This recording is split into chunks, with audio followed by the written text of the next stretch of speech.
Par exemple, chez But, ils savent qu'un client se connecte 2 fois à Internet et la 10e fois, il va acheter dans le magasin. Et en fait, dans les agences aujourd'hui, ça a complètement bouleversé la manière, le digital a complètement bouleversé la manière de concevoir des campagnes. C'est-à-dire que toute cette génération qui était portée sur le print, ensuite sur les films, avec des agences effectivement qui avaient des accords avec les médias traditionnels, comme la télévision, le print, la presse, la radio, etc., ont refusé pendant un certain moment de ne pas aller, ont refusé d'aller sur justement la stratégie numérique, pour ensuite se rendre compte qu'il y a des pure players qui ont monté leur petite boîte, que Internet était en train de bouleverser un petit peu les idées reçues, et qu'il fallait de toute manière aller chercher le consommateur là où l'attention était née, parce que la digitalisation amène une multitude d'écrans, et donc il faut capter l'attention, et pour capter l'attention, il faut avoir des gens qui effectivement travaillent, comme tu l'as précisé, sur des interfaces, sur une campagne qui ne peut être aujourd'hui, quand on parle de 360, il faut aussi qu'elle intègre effectivement cette dimension des écrans, et avec évidemment la mobilité, les choses ont considérablement changé. On va avoir des gens de marketing numérique, et dans les gens de marketing numérique, il y a les gens qui sont plus de performance, on a des gens qui sont plus de médias sociaux, on va avoir des gens qui sont des designers d'interaction, c'est pas des designers, ce sont des designers d'interaction, donc ils designent des interactions. On va avoir des gens qui font du design, avec eux travaillent des ergonomes numériques, spécialisés en numérique. On va avoir ensuite toute la gamme de programmeurs, intégrateurs dans les différentes plateformes, parce qu'aujourd'hui c'est le bonheur des boîtes comme nous de devoir travailler avec autant de plateformes différentes. Ça nous fait dépenser plus d'argent, mais c'est pas notre problème à la base, c'est un problème d'industrie. Je lui ai posé la question, y a-t-il une pensée digitale? Tu te souviens, je t'ai posé ces questions. Y a-t-il une pensée digitale? Y a-t-il une communication, une créativité qui serait à proprement parler digitale? Et tu m'as fait une réponse que je vais te laisser refaire au public. Non, je pense qu'il n'y a pas de pensée digitale. Je pense qu'il y a une pensée, encore une fois, une pensée idéale, c'est-à-dire une réflexion qui est une réflexion, une recherche de vérité, une réflexion globale. Mais il y a effectivement derrière cette réflexion des stratégies, et il peut y avoir des stratégies un peu plus opportunistes et un petit peu plus digitales. Les meilleurs créatifs sont des gens qui ont une quête qui est de faire avancer une marque et d'utiliser toutes les alternatives possibles. Je pense qu'un créatif ne réfléchit pas en fonction d'un support, ou alors il va trouver une opportunité digitale. Vous parlez de créativité, mais en fait... C'est quoi la créativité? Oui, c'est de quoi vous parlez? Est-ce que vous parlez que de graphisme? Est-ce que vous parlez aussi de contenu? Est-ce que c'est de la créativité stratégique? Qu'est-ce que ça recouvre? Avant de faire la com de Facebook, il faut inventer Facebook. Et la différence entre Facebook et un média, c'est que Facebook, c'est d'abord une application. Donc en termes de création, c'est complètement différent. On ne fait pas une illustration, on ne met pas en page une maquette de magazine, on crée un système, une machine fonctionnelle sur Internet qui permet la communication de multiple à multiple envers les gens. La créativité, c'est l'aptitude de tout à chacun. Tout le monde est créatif. Chaque être humain a une capacité à s'exprimer par lui-même et donc à être créatif. Être un créateur, c'est autre chose, c'est un état. C'est un regard sur le monde extrêmement particulier qui se définit en partie par rapport aux technologies. Ça, c'est l'histoire de l'humanité qu'il nous dit. La construction technologique du monde a changé l'être au monde. C'est-à-dire, nous modifions les objets et les objets nous modifient. Aujourd'hui, nous, quand on engage des gens qui ont un esprit d'entrepreneurship. Ça veut dire quoi derrière ça? Ce sont des gens qui vont avoir une capacité en tant que designer, en tant que programmeur, en tant qu'intégrateur, en tant que personne de UX, donc expérience utilisateur, etc., que ces gens-là remettent en question régulièrement leur métier, remettent en question leur façon de faire, leur méthodologie. Comment est-ce qu'on peut arriver à tel objectif de communication, de publicité, quoi que ce soit. Et je pense que ça, c'est un point extrêmement important dans notre industrie, de ne jamais s'arrêter sur des métaux et des schémas établis en se disant remettons en question les choses, remettons en question, parce que les outils évoluent tellement, à une telle rapidité, que si tu crois que tu es en train de faire quelque chose qui sera encore bon dans 3 ans, c'est totalement faux. Moi, en tant que designer indépendant, ce qui m'intéresse tout d'abord, c'est pour qui je fais les choses et à quoi ça va servir, quels sont les utilisateurs. Pendant 2 ans, je travaillais dans un laboratoire de recherche en design, et on a travaillé avec des sociologues, des sémioticiens. Moi, je travaille beaucoup avec des chercheurs en sciences cognitives aussi pour savoir un petit peu comment est-ce que quelqu'un pense, comment un cerveau fonctionne, et aussi quelle approche et quelle perception les gens peuvent avoir des choses qu'on crée, qu'on dessine, qu'on imagine, qu'on réalise sous forme d'objets, etc. Enfin, moi, si j'avais juste un papier, un crayon, ça me suffirait, même à la limite rien, ça me suffirait largement. Après, voilà, on dispose de tellement d'outils avec un ordinateur. Quand j'ai commencé à travailler il y a une dizaine d'années, je culpabilisais de pouvoir gagner de l'argent avec un ordinateur. Je pouvais travailler n'importe où, même depuis mon lit si je voulais, et c'était possible de pouvoir créer son job avec un outil comme celui-ci. À mon sens, aujourd'hui, on a des logiciels, on a des outils, on a des Arduino, on a de la programmation, on a toutes ces choses-là. Et à mon sens, et après on a les réseaux sociaux évidemment et pas mal d'outils numériques pour pouvoir exprimer tout ça. Et à mon sens, il faut d'abord les appréhender, savoir qu'ils existent, et surtout savoir comment les détourner. Oui, détourner les objets, les utiliser autrement, c'est à l'origine d'une recherche expérimentale, c'est l'envie d'explorer. Donc c'est la base, je trouve, de réflexion créative. De manière plus concrète, dans les agences aujourd'hui, on assiste à ce qu'on appelle de l'advertainment, c'est-à-dire qu'on essaie de mettre en place une opération dans la rue. Donc on détourne du mobilier urbain, on graffe, on tag, on stick, etc. On peut même faire des flash mobs, et ensuite on récupère ces informations. Et évidemment, on envoie cette campagne. D'ailleurs, il y a des campagnes qui sont spécifiquement faites. L'opération n'a pas grande importance, comme l'opération Tic Tac à Rouen. L'opération à Rouen n'avait pas grande importance. Ce qui était important, c'est de générer après du flux de trafic autour de ce film viral, puisqu'il a été vu par un nombre conséquent de personnes. Donc le détournement en tant qu'activité créative pour nous dans le domaine de la publicité, c'est d'abord ludique, c'est attirer l'attention, c'est créer ce qu'on appelle le fameux buzz. Et là, en l'occurrence, le buzz avec les réseaux sociaux, c'est la base même de notre métier aujourd'hui. Comment faire en sorte que les marques soient repérées dans un flux continuel d'informations. La technologie change l'être au monde en général et la façon dont les hommes se définissent par rapport à la nature, ce qu'on appelle la culture. Excusez-moi, c'est un peu pédant, mais il n'y a pas un outil qui ne change pas les gens. Quand Jeffrey dit qu'il utilise n'importe quoi en fonction de l'objectif qu'il se donne, c'est parce qu'il a la chance d'avoir finalement la compétence, c'est-à-dire qu'il a le choix. Et ce qui est extraordinaire avec l'ordinateur, c'est que c'est un outil qui donne un pouvoir absolument unique à un individu. C'est jamais arrivé dans l'histoire de la création, Et toute notre mission maintenant, c'est un peu ce que tu décrivais, c'est de donner de nouveaux super pouvoirs. Voilà.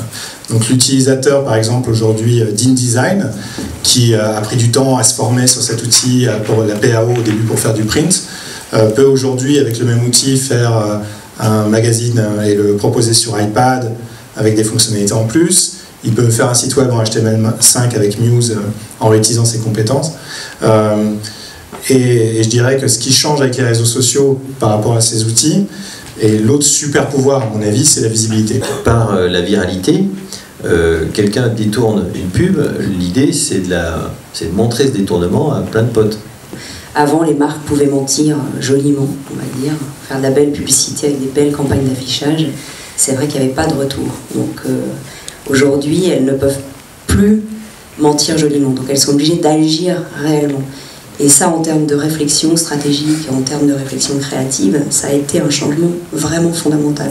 J'ai un exemple très concret d'application sur les réseaux sociaux d'une campagne de communication qui a servi à une marque de rebondir alors qu'elle était l'objet d'un bad buzz. C'est la campagne La Redoute, Zenny Kidman, que vous connaissez certainement.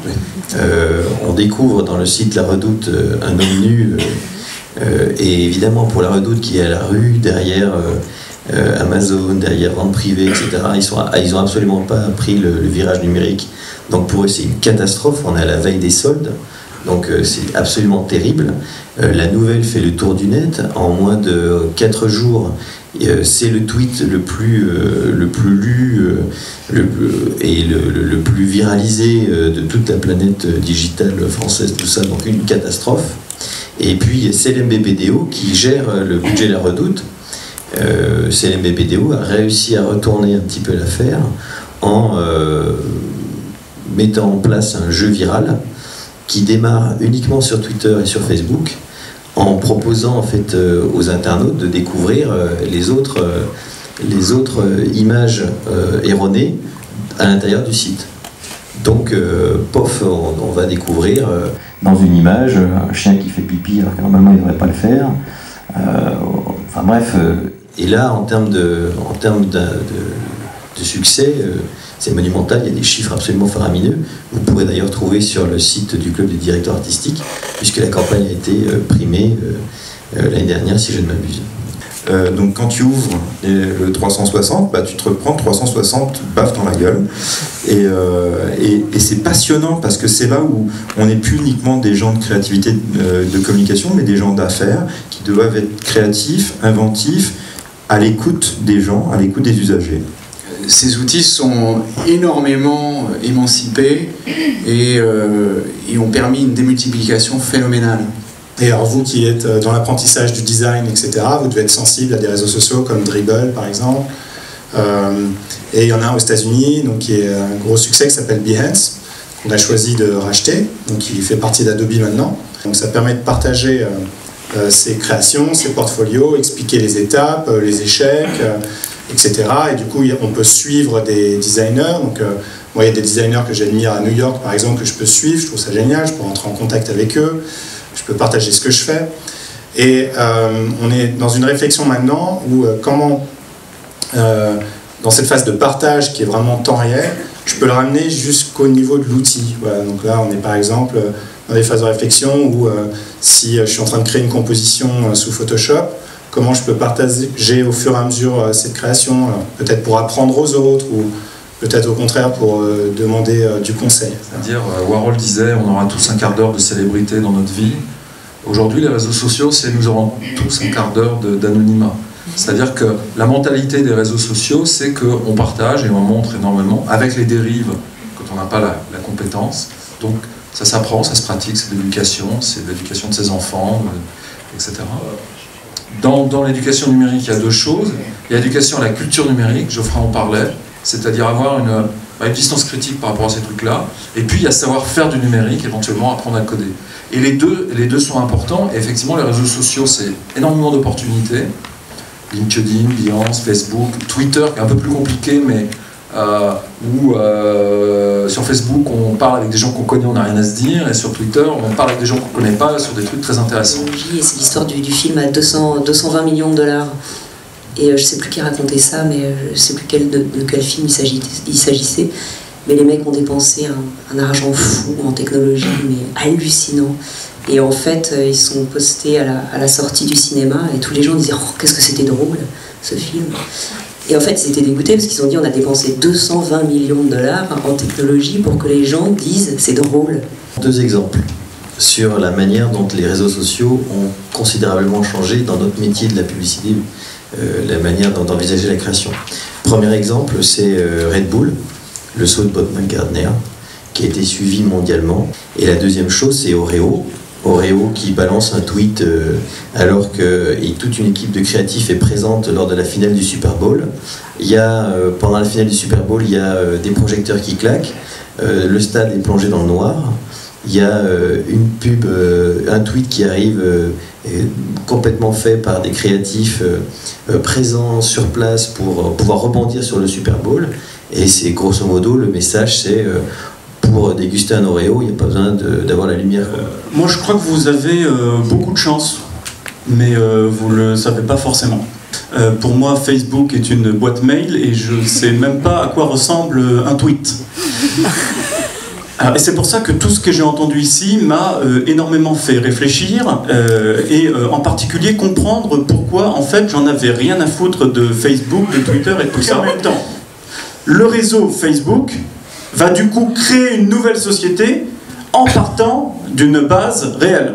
Un petit peu comme quand on fait une psychanalyse, moi je me fie énormément de la psychanalyse parce que je sais qu'en faisant mon analyse, je vais en même temps créer ma propre psyché. Donc là c'est exactement la même chose. L'étape d'après, c'est quoi? Parce qu'en fait, si on m'a fait venir ici, c'est pour faire l'autiste du futur, le mec qui pense et il se passe quoi dans 50 ans, 60 ans. Alors j'ai une grosse boule de cristal, évidemment, et puis j'essaye, comme Madame Soleil, d'habiller ça avec un semblant de rationalité. Alors mon semblant de rationalité, c'est de voir que en 1950, ce que vous avez aujourd'hui dans la poche, ça prenait 30 mètres cubes, et c'était uniquement le FBI qui possédait ça. Ensuite, ça s'est un petit peu rapproché, c'est devenu l'ordinateur de bureau, puis c'est devenu familial, ça s'est encore plus rapproché. Maintenant, c'est dans notre poche. L'étape d'après, vous allez voir que j'ai vachement fumé la moquette, mais j'y crois dur comme fer, c'est que ça passe à l'intérieur. C'est-à-dire qu'il va y avoir inévitablement, enfin à moins qu'on se foute en l'air avant, ce qui est tout à fait possible compte tenu des contraintes environnementales et énergétiques actuelles, mais c'est un autre sujet, donc à moins de ce scénario négatif, tout ça va rentrer à l'intérieur et donc il va y avoir une fusion entre l'homme et la machine, tout ça avec une accélération des connaissances, tu parlais de sciences cognitives, des connaissances informatiques, des connaissances neurobiologiques et de l'intelligence artificielle. Et quand il se passera ça, les rois du pétrole, c'est vous. Parce qu'il ne s'agira plus de bricoler en adaptant vaguement un monde réel qui est plus ou moins en train de mourir de sa belle mort, ou en tout cas de céder la place à autre chose, mais d'inventer complètement le monde virtuel. Les outils avec lesquels vous bricolez là, et moi je reprends là le terme de création digitale au sens où moi je l'entendais, c'est-à-dire de création, je dirais presque esthétique, il n'existe pas. Aujourd'hui, en termes d'esthétique, Facebook c'est quoi? C'est que dalle. En termes d'esthétique, Twitter c'est quoi? C'est que dalle. Et le PC au départ c'était quoi? C'est que dalle. Et puis un jour, il y a Steve Jobs qui a eu l'idée de les rendre un peu beaux, les ordinateurs, et il a juste sauvé sa société. Et bien vous, je crois que c'est ce qui vous attend, c'est de créer l'esthétique des réseaux sociaux du futur, et les réseaux sociaux du futur, ce sont les mondes virtuels. Et quand je dis créer l'esthétique, ça va bien au-delà, et là je rejoins votre définition, qui semble être votre définition de la création, c'est que ça ne sera pas seulement l'esthétique, mais ça sera aussi les codes, la manière de parler, les codes sociaux, pour une intrication complète entre réel et virtuel. En gros, vous bricolez aujourd'hui, et il me semble, et c'est pour ça que vous avez beaucoup de chance, que tout est à faire. Je voulais vous demander si vous pensez que la société d'aujourd'hui devrait s'adapter à Internet ou si c'est Internet qui devrait s'adapter à la société. Je fais référence bien entendu au concept d'Internet civilisé du gouvernement précédent ou alors des tentatives de faire pèlerin de réduire Internet à l'économie. On est à la veille d'une révolution extraordinaire dont on n'a pas conscience. Je pense donc qu'il faut qu'on prenne cette conscience-là. Parce que ce que je vous ai dit concernant les mondes virtuels, ça va avec encore autre chose, et vous allez vous dire que ce mec a vraiment fumé toute la moquette, ça va avec l'immortalité. Parce que là, on est à la veille d'une révolution aussi dans ce domaine-là. Et donc, imaginez une société où la longévité est beaucoup plus grande, déjà ça change tout, et où en plus tout est virtualisé dans la mesure où vous êtes mentalement connecté. À partir du moment où vous êtes mentalement connecté, vous pouvez mutualiser, par exemple, vos sensations, pourquoi pas, par exemple, vos orgasmes, mais en tout cas vos sensations. Et vous donner un sens physique au concept d'empathie. C'est quoi une société dans laquelle je peux, à ce moment-là, ressentir ce que vous ressentez et penser ce que vous pensez, à condition que vous m'y ayez évidemment au préalable autorisé. Ça change tout. Il y a deux grandes révolutions de l'informatique, mais qui sont toutes parfaitement liées, du monde numérique, c'est d'une part la massification et d'autre part la baisse constante des prix de l'informatique. Moi, par exemple, je prévois pour Adobe, aujourd'hui, je crois que le cloud, c'est aux alentours de 50-60 € de location mensuelle pour avoir la Master Collection. Je prévois une politique, une stratégie d'à peu près 15 € à 10 € par mois d'ici 10 ans. Pourquoi? Parce que vous visez 2 milliards d'individus, vous ne visez plus que les professionnels, vous visez 2 milliards d'individus. Autrement dit, Photoshop demain, c'est 2 milliards d'individus, After Effects aussi, et ils évolueront, bien entendu. Donc ça veut dire que notre métier d'éducateur n'est pas tant l'appropriation même des outils que peut-être une formation sur les fondamentaux, sur le graphisme, sur le visuel, sur l'esthétique, sur le sens, sur la sémantique, et sans doute que les outils vont devenir tellement démocratisés que ce n'est pas par cette appropriation d'innovation technologique qu'on fera la différence de la créativité. Voilà, c'est mon sentiment. Moi, dans l'idée, c'est un petit peu la posture que j'essayais de proposer tout à l'heure, c'est justement le fait de détourner les choses. Ok, tout le monde utilise Instagram de la même façon pour prendre soit son chat, soit son assiette de pâtes en photo.